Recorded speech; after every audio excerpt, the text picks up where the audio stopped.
एक जगह कंसंट्रेशन करते हैं, उसको हम कहते हैं अनिमेष, यानी बिना आंखों की पलकों को झपकाए बिना।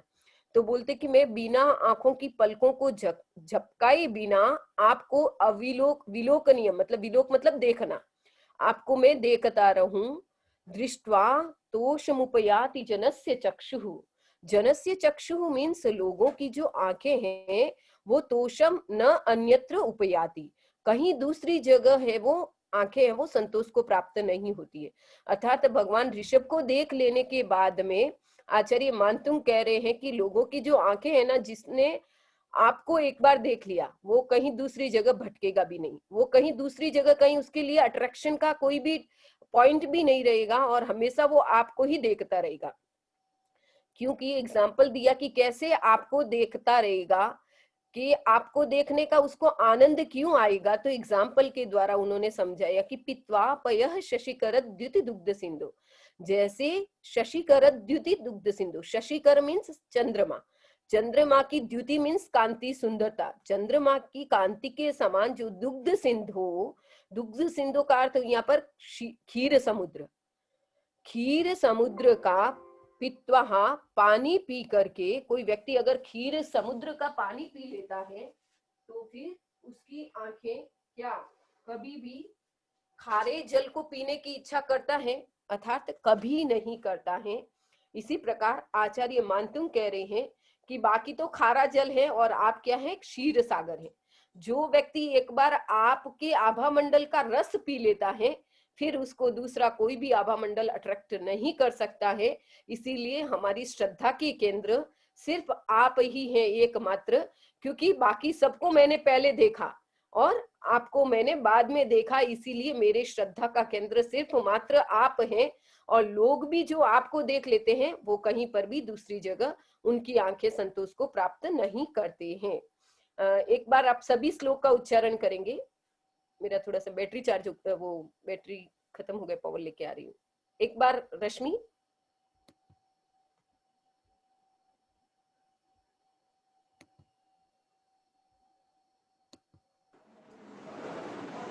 ओके, हाँ, कोई अर्चना पूछो। चर्शुबेन आपसे स्टार्ट करें। फर्स्ट लाइन ऑफ 11th स्तोत्र, दृष्ट्वा भवन्त।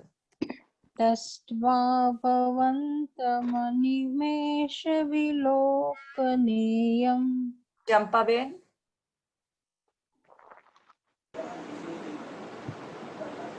Champaben.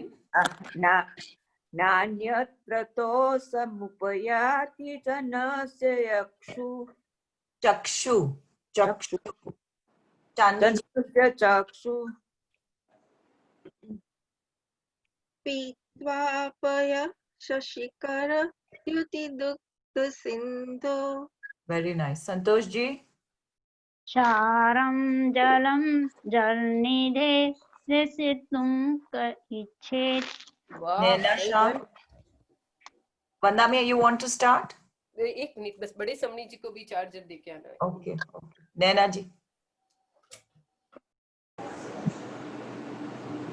you are please unmute. Naina ji. I thought I was on mute. दृष्ट्वा भवन्तमनिमेष विलोकनीयम्। ललिता जी। नान्यत्र तोषमुपयाति जनस्य चक्षु। मंजू जी। Manju ji, unmute yourself.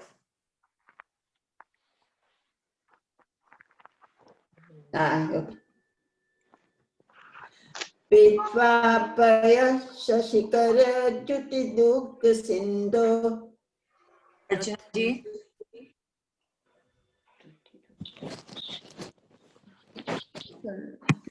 किसका नाम बोला? मैंने आपको बोला था। शारम जलम। सेकंड श्लोक। जलम जलनिधि रसितुं क इच्छेत्। आगे चलो। कहाँ वंदा में क्या कर? हाँ, आगे मतलब वही बोल रहे हैं ना, 11th वाला। 11th वाला ही बोलना है ना वंदा में। Rashmi, just continue. Okay Savita ji. दृष्ट्वा भवन्तमनिमेष विलोकनीयम् रुचिका जी. नान्यत्र तोऽस्मुपयाति जनस्य चक्षु सरोज जी. पीत्वापयशशिखरद्युतिदुग्धसिन्धुः लीला जी. लीला जी नहीं है, मैं ललिता हूँ ना. ओके बिनल जी. स्टार्ट करूं? चारं जलं जलनिधेरसितुं करिच्छे. जी रश्मि स्टार्ट करूं? जी जी जी.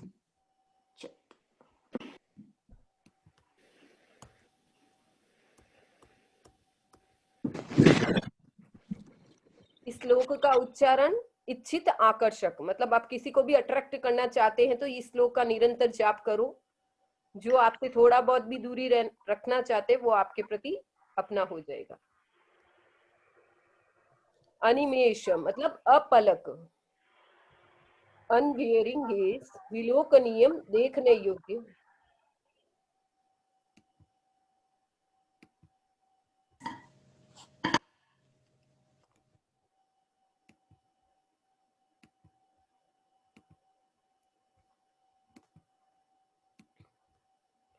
भवंतम आपको, सॉरी, विलोकनीय मतलब देखने योग्य.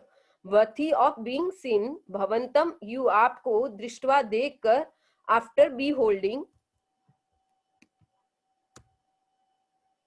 जनस्य मतलब मनुष्य के, ऑफ ह्यूमंस. न मुपयाति do not find, is it true. शशिकर चंद्रमा के समान, लाइक द मून. द्युति मतलब कांति, दैट ग्लोज. चक्षु नेत्र, आईज. अन्यत्र और कहीं पर भी. एल्सवेयर तोषम संतोषम, कॉन्टेंटमेंट. दुग्ध सिंधु क्षीर सागर, ऑफ द मिल्की ओशियन. पय पित्वा जल को पी करके, आफ्टर ड्रिंकिंग वाटर. कह यानी कौन, मनुष्य. Who humans. जल निधे लवण समुद्र के, ऑफ द सैलाइन ओशियन. क्षारम मतलब खारा, सॉल्टी. जलम वाटर, जल. असितुम मतलब पीने की इच्छा, टू टेस्ट. इच्छित इच्छा करेगा, वुड वांट. अर्थात कोई व्यक्ति खारे जल को पीने की इच्छा नहीं करेगा. यानी जिसने एक बार जैन धर्म को स्वीकार कर दिया फिर वो इधर उधर कभी भी नहीं भटकेगा. क्योंकि अगर वो भटकता है इसका मतलब है कि उसकी श्रद्धा स्थिर नहीं है. और जिस व्यक्ति की श्रद्धा स्थिर होती है वो कभी भी इधर उधर नहीं भटकेगा, वो हमेशा एक ही जगह स्थिर रहेगा. यानी ये श्लोक हमें ये प्रेरणा दे रही है कि आप अगर जगह जगह जगह जगह स्थान को खोदते रहोगे तो आपको पानी नहीं मिलेगा. एक ही जगह अगर आप डीप में जाके मेहनत करते हैं तो वो आपको कुआं पानी दे सकता, वो वेल आपको पानी दे सकता है. उसी प्रकार अगर आप एक ही इष्ट पर श्रद्धा करते हो तो वो इष्ट आपकी हमेशा सहायता करता है. और अगर आप कभी थोड़े दिन तो भगवान ऋषभ को ध्याया, फिर थोड़े दिन पार्श्वनाथ, फिर गौतम स्वामी, फिर हनुमान जी, फिर रामदेव जी, फिर महादेव जी, तो ऐसे आप रोज के अगर अपने अपने इष्ट को चेंज करते हो तो इसका मतलब है कि घना मामारो भांजो भूखो रेवे. मारवाड़ी की एक कहावत है कि बहुत सारे मामा होते और भांजा एक होता है. तो वो मामा सोचता वो खाना खिलाएगा और वो सोचता वो खिलाएगा और बेचारा भांजा भूखा रह जाता है. तो देवता भी यही सोचते, वो सोचे वो रक्षा करे, वो सोचे वो रक्षा करे, और कोई भी हमारी रक्षा नहीं करते. तो अगर आपको ऐसा है कि मेरे भीतर में इतनी श्रद्धा हो, इतनी श्रद्धा हो कि कितना भी कोई चमत्कार दिखा दे लेकिन मेरी श्रद्धा मेरे गुरु पर इतनी स्थिर रहे कि ब्रह्मा जी आ जाए लेकिन मेरा संकल्प कभी भी चेंज नहीं हो. तो इस प्रकार अभी मैं डिटेल्स कुछ नहीं करूंगी, सिर्फ श्लोक पे ही आते हैं. यही शांत राग रुचि भी परमाणु भीस्त्वम्. यही शांत राग रुचि भी परमाणु भीस्त्वम्. निर्मापितस्त्रिभुवनैकललाम भूत. तावन्त एव खलु तेऽप्यणव पृथिव्यां यत्ते समानमपरं न हि रूपमस्ति। ये रूपमस्ति नहीं है, रूपमस्ति, रूपमस्ति। सुंदरता के लिए पहले श्लोक में ही कराते हैं। यही शांत राग रुचि भी परमाणु विश्वम। हे ललाम भूत, हमेशा जब भी हम अर्थ करते हैं तो पहले उसका संबोधन लेते हैं। जो भी जैसे ललाम भूत, त्रिभुवनैक ललाम भूत, तीनों भुवन में अर्थात तीनों लोक में एक ललाम भूत, ललाम मीन्स सुंदर, एक ललाम भूत परमाणु विश्वम यही शांत राग निर्मापितः। मतलब तीनों भुवन में एकमात्र सुंदर तवम यानी आप। तो अब आप कैसे हैं कि आपका जो निर्माण हुआ है, निर्मापित मतलब आप जो निर्मित हुए हो, आपकी जो फिजिकल बॉडी का जो निर्माण हुआ है वो किससे हुआ है? पार्टिकल से। कौन से है वो पार्टिकल्स? कि शांत राग रुचि भी अर्थात शांत राग परमाणुओं से युक्त सुंदर, रुचि भी मीन्स सुंदर, तो शांत राग के परमाणुओं से सुंदर आपका जो शरीर है वो निर्मापित मतलब बनाया गया है। अब प्रश्न होता है कि भाई आपको ये कोई क्यों बनाया? संसार में आप जैसे और भी बन सकते थे, भगवान ऋषभ को ही आदि करता क्यों का? और यही चीज रामायण और महाभारत सभी स्वीकार करते, लेकिन वहां पर वो लोग शिव के नाम से स्वीकार करते। हम ऋषभ कहते हैं, और जब मोहनजोदड़ो की खुदाई हुई भारत में तो महावीर ऋषभ की ही वो साधना करते हुए योग की मूर्तियां निकली गई, और फिर पता चला कि ऋषभ है वो भगवान शिव का ही, मतलब ऐसा माना जाता है कि शिव है वो ऋषभ का अवतार था। 8वां जो भव था वो ऋषभ का ही अवतार था शिव, अर्थात शिव और ऋषभ एक ही आत्मा है। श्रद्धा हमारी होनी चाहिए, शिव भी मोक्षगामी जीव है, ऋषभ भी मोक्षगामी जीव है।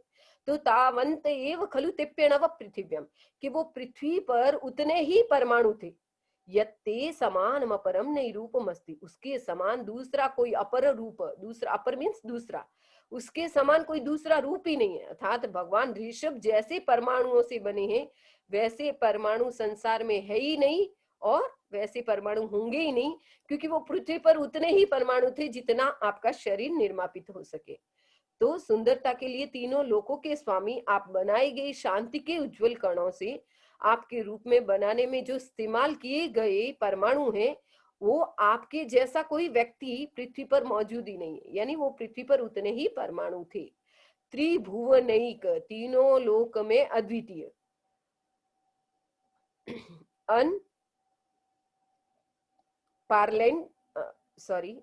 अनपैरेलल्ड द थ्री वर्ड्स, अर्थात तीनों भुवन में आपके पैरेलल्ड, आपके समान, अर्थात आपके समान अद्वितीय कोई दूसरा व्यक्ति था ही नहीं।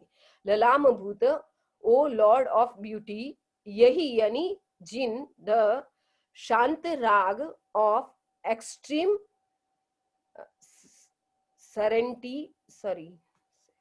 सेरेनिटी, रुचि भी आभा वाले अर्थात रेडियंट परमाणु विथ पार्टिकल्स, त्वम यानी यू, निर्मापित आर मेड ऑफ, ते यानी वे, दोज अणवह मतलब ये हो गया, तावंत यानी उतने ही थे, अर्थात ओनली सो मैनी, एव ही थे, मस्ट बी, यत क्योंकि, बिकॉज, पृथिव्याम पृथ्वी पर, ऑन अर्थ, ते आपके, टू यू, समान यानी सिमिलर, अपरम रूपम अर्थात अनदर पर्सन, न ही अस्ति यानी नहीं है, डज नॉट एक्सिस्टेंस मतलब आपके समान दूसरा किसी का अस्तित्व ही नहीं है।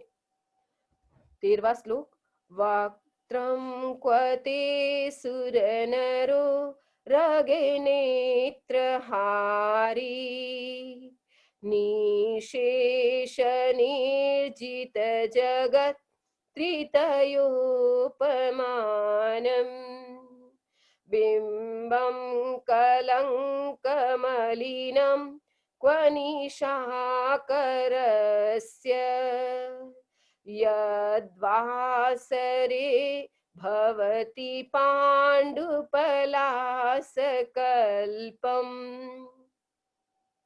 अब कुछ लोग भगवान ऋषभ को कहते हैं कि आपका मुख तो चंद्रमा के समान।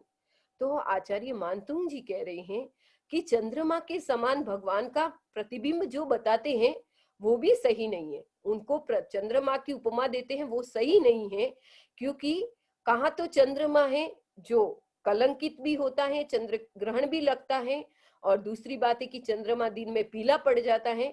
तो ये दोनों, चंद्रमा बहुत सुंदर है, शीतलता का प्रतीक है, रात्रि को सुशोभित करता है, पूरा तारा मंडल को सुशोभित करता है, लेकिन उसमें दो कमी है।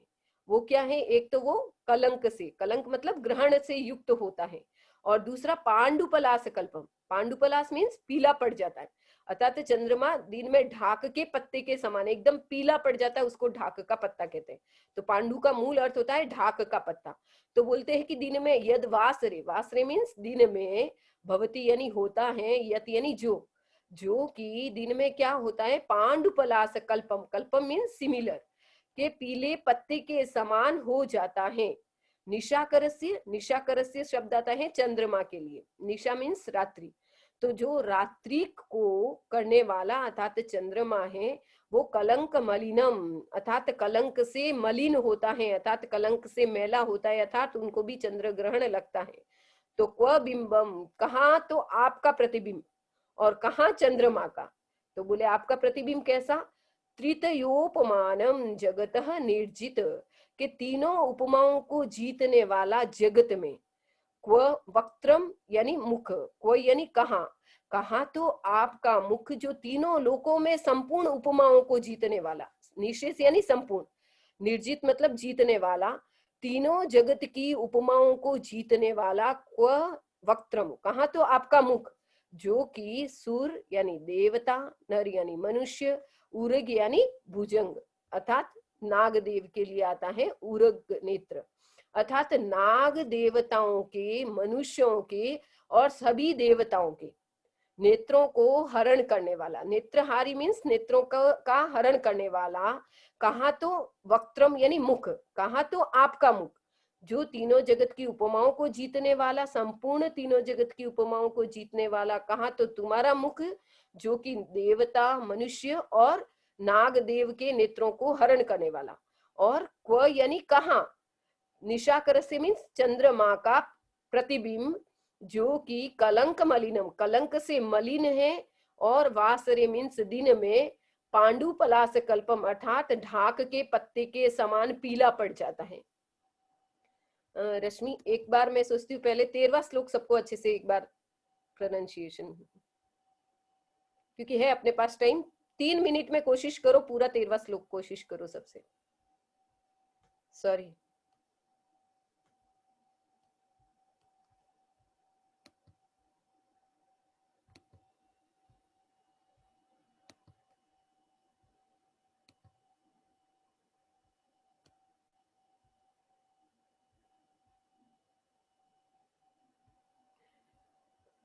गायब हो गई 3 डॉट। चलो, वो 3 डॉट ही नहीं दिख रहे हैं मेरे को।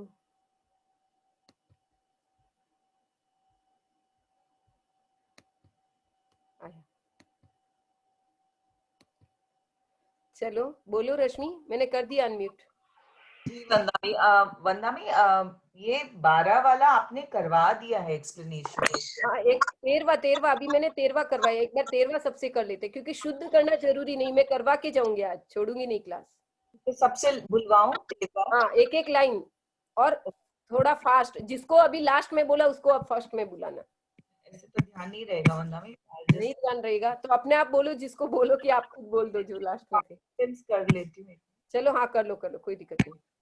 Start with Archana ji. वक्त्रं क्वते सुरनरोरगनेत्रहारी।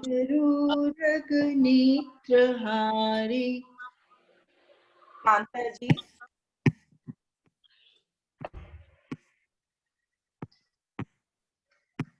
Shanta ji, are you there? Nishesha. Can I see the slok? Yeah. Don't break it. हाँ. उठाते हैं। दिख रहा है? हाँ, निशेष निर्जित जगत है मिस्टेक। यो रश्मि इनके लिए लिख, अलग से टीचर एक स्टूडेंट, इनके लिए लिखना। अर्चना जी लिखो। निशेष निर्जित जगत योपमानम। ये भी मिस्टेक है, इनके लिए भी लिखो। आप सुनिए शांति बाकियों को। रश्मि जी, रश्मि मैं तेरे को होस्ट बनाती तो सबको एक बार अनम्यूट कर, या मैं करूं? अनम्यूट आप ही करिए वंदना में, क्योंकि नहीं, आप मैं तेरे को होस्ट बना रही हूँ क्योंकि तू पूछ रही है ना, तुझे पता है। अच्छा, तेरे को नहीं आता होगा अभी, है ना? आप अनम्यूट तो सबको कर दीजिए ना एक बार। ठीक है ठीक है, करती हूँ। अब जिसको बोलेंगे प्लीज वही अपने आप को अनम्यूट करना, ठीक है ना? बाकी सब म्यूट पे रखना। बोलो। सब म्यूट हो गए। नहीं, सब खोल सकते, जिसको बोलना है रश्मि बुलाएगी बस। विनीता जी।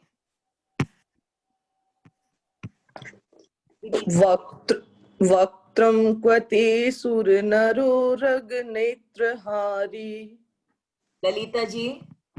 निशेष निर्जित जगत्त्रितयोपमानम्। चंपा जी।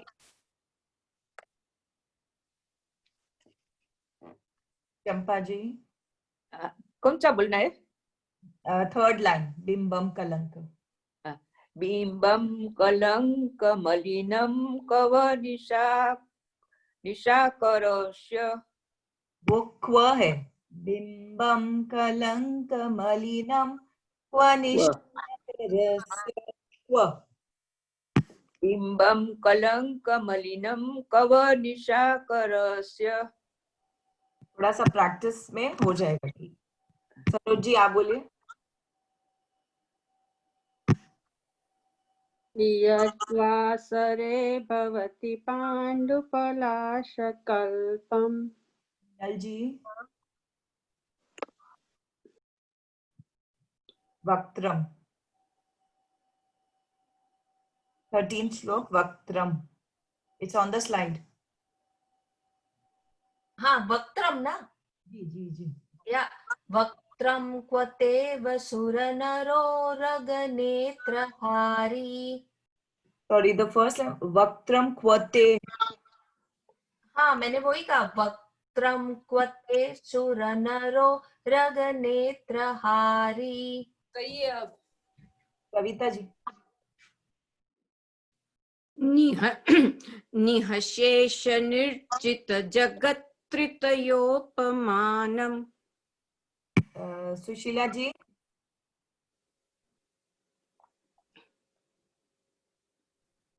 नैना जी। बिंबम कलंक मलिनम क्व निशाकरस्य। दूसरी नैना जी। यद्वासरे भवति पाण्डुपलाशकल्पम्। चंचल जी।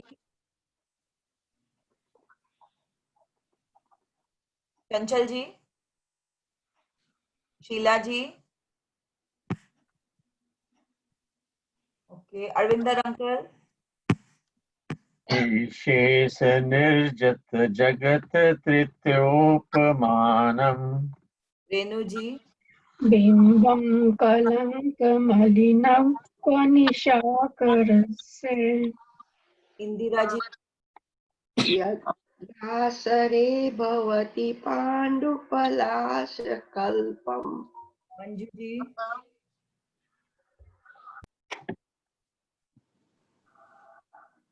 वक्त्रम क्वते। मंजू जी अनम्यूट। मैं बोलूं?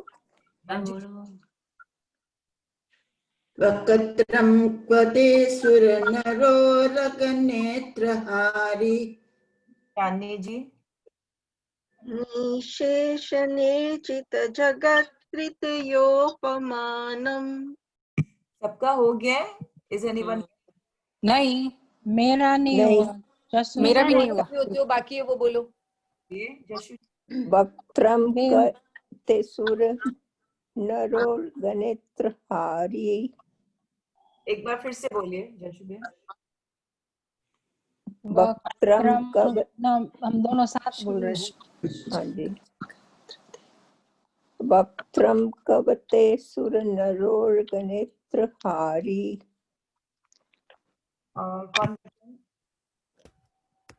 अब मैं बोलूं? जी आप बोलिए। निःशेष निर्जित जगत त्रितयोपमानम। और कोई बच्चा है? मैं बोलूं? हाँ। बिंबम कलंकमलिनं कवनिसाकरस्य। चलो रश्मि बाद में पूछ लेंगे, अब नेक्स्ट लोग पूछ लेंगे जो बाकी है उनसे, ठीक है? अरे मेरा बाकी है ना। 12 वाले में भी नंबर नहीं आया और इसमें भी नहीं। आप नाम बोल रहे हो। अच्छा बोलो बोलो बोलो बोलो बोलो बोलो, आपको पहले जिसको नहीं आया वो बोल दो, बोलो। रिवोल्ट हो जाएगा। यद वासरे भवति पांडुपलाशकल्पम। और कोई बाकी? बोल दो है। हाँ मैं बोल रही हूँ। हाँ लीला जी लीला बहन बोल रही हूँ। बोलो लीला बहन। वक्त्रम कवते सुर नरोर नेत्रहारी। ठीक है, बस कोई बाकी तो नहीं? चलो आगे बोल तो क्या है पूरा? नहीं बस हो गया। देवास, सुर मीन्स देव, देवास देव, नरो यानी मनुष्य ह्यूमंस, एंड उर्ग मतलब सरपेंट देवास, नेत्रहारी नेत्रों को हरण करने वाला, द कैप्टिवेट्स आईज।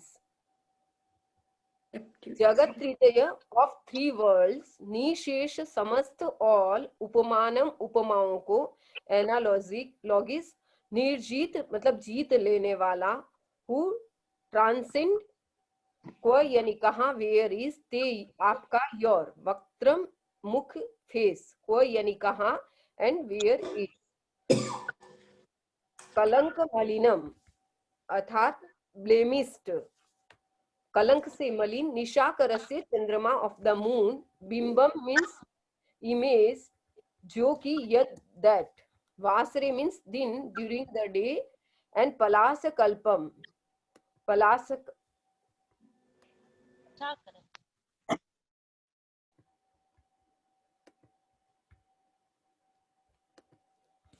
पलास कल्पम अर्थात पलास के पत्र के समान, like an autumn leaf, autumn leaf, पांडु भवंती अर्थात पीला हो जाता है, अर्थात पीला फीका पड़ जाता मीन्स पीला हो जाता है, बिकम पेल्स। Sorry next.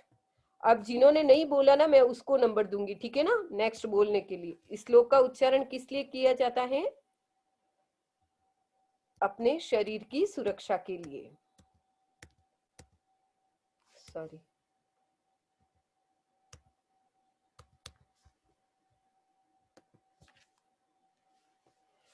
चलो हम श्लोक नंबर 14 उच्चारण करते हैं एक बार। संपूर्ण मंडल शशांक कला कलाप, शुभ्रागुणास्त्रिभुवनं तव लंघयन्ति, ये संश्रितास्त्रिजगदीश्वर नाथमेकम्, कस्तान्निवारयति संचरतो यथेष्टम्। अर्थात संपूर्ण चंद्रमा के मंडल मीन्स चंद्रमा के समूह, अर्थात संपूर्ण मंडल मतलब संपूर्ण कलाओं से युक्त, अर्थात जो पूर्णिमा का चांद होता है वो पूरा का पूरा 16 कलाओं से युक्त होता है। तो चंद्रमा कैसा? शशांक कला कलाप, शशांक मीन्स चंद्रमा, चंद्रमा कैसा है? कलाप मीन्स सुशोभित हो रहा है। संपूर्ण चंद्रमा कलाओं से युक्त जो चंद्रमा है वो क्या हो रहा है? सुशोभित हो रहा है। त्रिभुवनम तव लंघयति गुणाः, कि आपके जो शुभ्र मीन्स चंद्रमा के समान, ये सारा तीनों जो पूरी बात है ना वो शुभ्र का विशेषण है कि भगवान के जो गुण है ना वो उज्जवल है। तो उज्जवल कैसे है? कि चंद्रमा की कलाओं से युक्त, अर्थात पूर्णिमा का चांद जो आपको पिक्चर दिख रहा है, पूर्ण चंद्रमा जो 16 कलाओं से युक्त है, ऐसा सुंदर जो एकदम चमकता हुआ चंद्रमा है, उस चंद्रमा के आपके जो गुण हैं वो त्रिभुवनम लंघयन्ति, तब यानी आपके जो गुण हैं वो तीनों भुवन का अर्थात तीनों लोक का उल्लंघन कर देते हैं। अर्थात भगवान ऋषभ के गुण हैं वो मध्य लोक, ऊर्ध्व लोक और अधोलोक, अर्थात तीनों लोक में व्याप्त हो रहे हैं, उसको कोई रोक भी नहीं सकते हैं। निवारयति मतलब रोकना, अर्थात भगवान के जो गुण हैं त्रिजगदीश्वर नाथमेकम, तीनों जगत के एकमात्र ईश्वर भगवान ऋषभ के जो संश्रितास अर्थात जो आश्रय ले लिए हैं, जिन गुणों ने, जो भगवान के आश्रित गुण हैं, उन गुणों को यथेष्टम मतलब अपनी इच्छा से संचरतो यानी संचरण करने में अर्थात विचरण करने में, घूमने में, कह निवारयति तान, उन गुणों को, गुणों के लिए तान शब्द आया कि तान यानी उन गुणों को, कह यानी कौन, निवारयति अर्थात निवारण करना, किसी चीज को रोकना, तो बोलते कि उन गुणों को कौन रोक सकता है, अर्थात भगवान के जो गुण हैं, जिन गुणों ने भगवान का आश्रय ले लिया है, वो गुण अब तीनों लोक में व्याप्त हो रहे हैं, उसको रोकने के लिए कोई भी व्यक्ति समर्थ नहीं है। अर्थात भगवान के गुण कैसे हैं, तो बोल दिया कि संपूर्ण कलाओं से युक्त चंद्रमा की कांति के समान सुंदर आपके गुण तीनों लोक में उल्लंघयति लंघयति मतलब लांघन कर रहे, अर्थात तीनों गुणों में, तीनों लोक में फैल रहे। तो बोल रहे कि तीनों लोक में जो फैल रहे आपके गुण हैं, उस गुणों को रोकने के लिए कौन व्यक्ति, जो स्वेच्छा से, अपनी इच्छा से वो गुण है वो विचरण कर रहे हैं, संचरण तो मतलब विचरण कर रहे हैं, घूम रहे हैं, मूवमेंट कर रहे हैं, उन गुणों को रोकने के लिए कौन व्यक्ति समर्थ है, अर्थात तो कोई भी व्यक्ति उन गुणों को नहीं रोक सकते हैं। इस श्लोक का उच्चारण आदि व्याधि नाशक के लिए और लक्ष्मी प्राप्ति के लिए भी। हे भगवान, आपके शानदार गुण पूर्णिमा के मूलांक की तरह तीनों लोकों को पार करते हैं। कौन उन सद्गुणों के मार्ग को प्रतिबंधित कर सकता है जिन्होंने आप में शरण लिए हैं एक सच्चे प्रभु की, कोई नहीं कर सकता, अर्थात ऐसे गुणों को कोई भी रोक नहीं सकता है। O lord, you brilliant virtues transect their worlds like the radiance of full moon.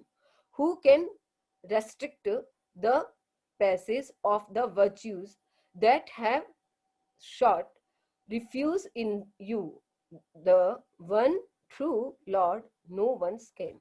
No. त्रिजगदीश्वरनाथमेकम, अर्थात हे तीनों लोक के स्वामी, of lord of three jewels world, संपूर्ण मंडल अर्थात पूर्णिमा का, ऑफ फुल मून, शशांक मीन्स चंद्रमा, मून कला कलाप कलाओं के समान, लाइक द रेडियंस, नाथमेकम एकमात्र, योर तव शुभ्रा आपके जो उज्जवल गुण, ब्रिलियंट गुणः मीन्स गुण, वर्च्यूज, त्रिभुवनः तीनों लोक में, ऑफ थ्री वर्ल्ड्स, लंघयन्ति उल्लंघन करते हैं, ट्रांसेंड जिन यही यानी जिन गुणों ने, द वर्च्यूज दैट एकमात्र, ओनली एज यू लॉर्ड यानी आपका, संश्रितास अर्थात शाइट रिफ्यूज स्थान उन्हें हैं, देम यथेष्टम स्वेच्छानुसार फ्रीली संचरतः विचरण करने से, पैसेज कह यानी कौन, हु निवारयति अर्थात रोक सकता है, कौन उसको रेस्ट्रिक्ट कर सकता है, अर्थात कोई भी उसको रोक नहीं सकता है, यानी भगवान के गुण अपने स्वेच्छा से, जिन गुणों ने भगवान का आश्रय लिया है वो गुण अब तीनों लोक में अपनी इच्छा के अनुसार तीनों लोक में फैल सकते हैं, घूम सकते हैं। अब श्लोक नंबर 15 और उसके बाद में जिन्होंने एकदम लास्ट में बोला ना, उन 2 या 3 व्यक्तियों को मैं वापस एक श्लोक की एक लाइन बोलाऊंगी, ठीक है। चित्रम किमत्र यदि ते त्रिदशांगनाभिर् नीतं मनागपि मनो न विकारमार्गम् कल्पान्तकालमरुता चलिता चलेन किं मन्दराद्रिशिखरं चलितं कदाचित् बोलते कि चित्रम किमत्र, किमत्र यानी किम अत्र, अत्र यानी यहाँ पर किम चित्रम, चित्र मीन्स आश्चर्य, यहाँ पे आश्चर्य की क्या बात है। त्रिदशांग नाभि मतलब त्रिदशांग शब्द आता है देवांगनाओं के लिए, अप्सराओं के लिए, जो स्वर्ग की देवियां होती है उसके लिए त्रिदशांग शब्द आता है। तो बोलते कि त्रिदशांग नाभि नीतम मनः विकार मार्गम न मना अपि नीतम, यानी भगवान ऋषभ का जो मन था वो कैसा, मना यानी थोड़ा सा भी, उनका मन है वो विकार मार्ग की ओर नहीं गया, किसके द्वारा विचलित करने पर भी। तो बोला कि त्रिदशांग नाभि, त्रिदशांग मतलब देवांगनाओं के द्वारा, अर्थात सुंदर सुंदर अप्सराओं के द्वारा भगवान को विचलित करने की उन्होंने कोशिश की, लेकिन भगवान का मन है वो विकार के लिए, एक मिनट के लिए भी विकार की ओर उनका मन नहीं गया, न नीतम यानी नहीं गया। कैसे नहीं गया, भगवान के मन को उपमा दी है कि कल्पांत काल मरुता चलिता चलेन, कि जब चलिता चलेन शब्द आता है कि चलायमान करने वाली जो मरुत यानी वायु है, हवा है, वो हवा भी कैसी, कल्पांत काल, कल्पांत काल कहीं पे भी शब्द आता है उसका अर्थ होता है प्रलय काल, यानी एकदम भयंकर तूफान आता है, प्रलय, पूरे संसार पूरा, जैसे अभी कोरोना से पूरा का पूरा संसार है वो क्या है, दुखित हो रहा है, यानी एक प्रकार का ये प्रलय काल है। कल्पांत काल का मतलब है कि ये प्रलय काल है जो कितने लोगों को मौत के घाट उतारेगा अपन को कुछ नहीं पता, और इसका कब अंत होगा ये भी नहीं पता। तो ये एक प्रकार का क्या है, जैसे समुद्र में आता है वो कल्पांत काल, कल्पांत काल मूल समुद्र के लिए आता है कि समुद्र में जो तूफान आता है वो ऐसा प्रलय काल आता है कि कितने गांव, कितने के कितने देश भी उसमें डूब जाते हैं। समुद्र अपनी मर्यादा में रहता तब तक ठीक है, जैसे ही समुद्र अगर अपनी मर्यादा से बाहर आ जाए तो पता नहीं कितने लोगों का नाश हो जाए। और पानी तो इतना भयंकर है, बिहार में 56 गेट है, अगर एक गेट खोल दिया जाए तो पूरी की पूरी इंडिया डूब जाए। मतलब इतना पानी में जब प्रलय काल आता है तब उसको कोई भी रोक नहीं सकता है। तो बोले ऐसा तूफान जो कि, ऐसा तूफान जो वो तूफान प्रलय काल की हवाओं से युक्त है, ऐसा प्रलय काल की हवाओं वाला जो तूफान है वो मंदराद्रि शिखरम, मंदर, मंदर शब्द आता है पर्वत के लिए। अब पर्वत भी कैसा कि मेरू पर्वत, मेरू पर्वत के लिए मंदराद्रि शब्द आता है कि मेरू पर्वत को क्या, कैसा भी प्रलय काल का जो तूफान है, हवा है, कदाचित चलितम किम, क्या उसके शिखा भाग मतलब उसके मेरू पर्वत का ऊपर के भाग को कभी कोई हिला सकता है? 1,00,000 योजन का मेरू पर्वत, और वो शाश्वत होता है, उसको कोई भी हिला नहीं सकता है। यानी जिस प्रकार मेरू पर्वत को कैसा भी प्रलय काल या तूफान आ जाए, मेरू पर्वत इधर से उधर नहीं होता है, टस से मस नहीं होता है, हमेशा स्थिर रहता है। तो भगवान आपका मन भी मेरू पर्वत के समान है। जिस प्रकार मेरू पर्वत कभी भी कैसा भी प्रलय काल आ जाए उससे विचलित नहीं होता है, उसी प्रकार कितनी भी सुंदर सुंदर अप्सराएं आ जाए, कितनी भी सुंदर सुंदर स्त्रियां आ जाए, लेकिन भगवान का मन है वो इतना स्थिर है, इतना पवित्र है, इतना निर्विकार है कि वो थोड़ा सा भी विकार मार्ग की ओर नहीं ले जाता है। और आप सबको पता है कि विकार उत्पन्न करने वाली स्त्रियां होती है। अगर कोई भी राजा किसी से नहीं मोहित होता था तो फिर राजा लोग युद्ध करने की अपेक्षा अपने बेटियों को सामने कर देते थे, और उनके रूप को देख करके राजा इतने मोहित हो जाते थे कि युद्ध की भावनाओं को छोड़ देते थे। तो ऐसा हुआ है, स्त्रियों का जो रूप होता है वो पुरुषों को सहज आकर्षित करता है, लेकिन भगवान ऋषभ को तो अप्सराओं का रूप जो इतने सुंदर होते हैं, आप पूरे इंडिया की या पूरे यूके की सुंदरता एक साइड में और अप्सराओं की सुंदरता, आपकी पूरी सुंदरता के सामने नाखून जितनी भी सुंदरता नहीं है शरीर की। मतलब इतनी सुंदर होती हैं वो देवियां, और एक जैसे उनकी बॉडी का आकार समचतुरस्र होता है, उनका बॉडी का आकार कहीं से मोटा पतला नहीं, पूरी बॉडी इक्वल रहती है, और एक बार जो देख लेता है उसको तो ऐसे लगता है इनको ही देखता रहूं। तो ऐसी सुंदर अप्सराओं को देखने के बाद में भी भगवान ऋषभ का जो मन था वो कैसा था, स्थिर था, कैसा, मेरू पर्वत की तरह। जिस प्रकार मेरू पर्वत को कोई भी हिला नहीं सकता है, इसी प्रकार भगवान के मन को कोई भी नहीं हिला सकता है। तो समय होने वाला है, 15 का मूल अर्थ करवा दिया मैंने, और इस 3 श्लोक का मैं डिटेल्स एक साथ कर दूंगी नेक्स्ट एक लेक्चर में आपको, तो और अच्छे से समझ में आएगा। लेकिन मेरे को लगता है पहले लर्न करवाना चाहिए और फिर आपको मीनिंग कराना चाहिए, तो उसका भाव शायद ज्यादा अच्छे से समझ में आता है।